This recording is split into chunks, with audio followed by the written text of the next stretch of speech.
ሰላም ጤና ይስጥልን የተከበራችሁ ወንድሞች እህቶች እናትና አባቶች እንዲሁም ህጻናት አሁን የምንገኘው እማማ ዝናሽ በጎ አድራጎት ድርጅት የኔዲያን መመገቢያ ስፍራ ነው። የእማማ ዝናሽ በጎ አድራጎት ድርጅት በየቀኑ በርከት ያሉ አቅመ ደካማ ወገኖቻችንን እየመገበን እንገኛለን።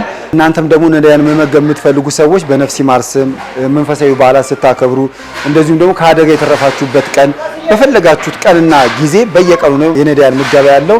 መታችሁ መመገብ ትችላላችሁ። እናንተም ተሳተፉ ዘንድ በተለይ ደግሞ በአካል መታችሁ ደግሞ ብትጎበኙን ብታዩን ደግሞ አብራችሁ ሽንኩርቱን ልጣችሁ ከትፋችሁ ምግቡን ሰርታችሁ እንጀራውን አጣጥፋችሁ በወጥ አርጋችሁ እየሰጣችሁ ብታዩ የበለጠ ብታዩ ብትመጡ ደስ ይለናል። በስልክ ቁጥር በ0961 55 55 56 በ0961 55 55 57 በ0949 46 59 46 ዋትስአፕ፣ ቴሌግራም፣ ቫይበር ላይ እንዲሁም በአካል አዲሱ ሚካኤል ገነት ህንጻ ገባ ብሎ ታገኙናላችሁ። ለምታደርጉልን በጎ አድራጎት ስራ እናመሰግናለን።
እንደምን አረፈዳችሁ።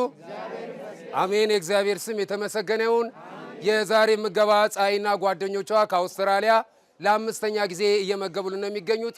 ፀሐይና ጓደኞቿን ከአውስትራሊያ ድንግል ማርያም በእድሜ በጤና ትጠብቅልን፣ ብድራትን ትክፈልልን። እልል ብላችሁ በጭብጨባ አመስግኑልን። ፀሐይና ጓደኞቿ እጅግ አድርገን እናመሰግናለን። ሌሎቻችሁም እንደ ፀሐይና ጓደኞቿ በማስተባበር ነዳያንን በመመገብ ከእግዚአብሔር ዘንድ ትልቅ በረከት እንድታገኙ አደራ አለን። በ0961 55 55 56 በ0961 55 55 57 በ0949 46 59 46 ዋትስአፕ፣ ቴሌግራም፣ ቫይበር ላይ እንዲሁም በአካል ጮበረንዳ አማጋ ህንጻ ሁለተኛ ፎቅ ላይ ቁጥር 2 አዲሱ ሚካኤል ገነት ህንጻ ገባ ብሎ እንገኛለን። ለምታደርጉልን የበጎ አድራጎት እንቅስቃሴ ከልብ እያመሰገንን እማማ ዝናሽ የበጎ አድራጎት ድርጅትን ሼር ላይክ ለምታደርጉ በአገር ውስጥ በውጪ ለምትኖሩ ደጋግ ሆናችሁ ኢትዮጵያውያን ከልብ እያመሰገንን አሁንም አብሮነታችሁ አይለይ እንላለን። ቀጥታ ወደ ምገባው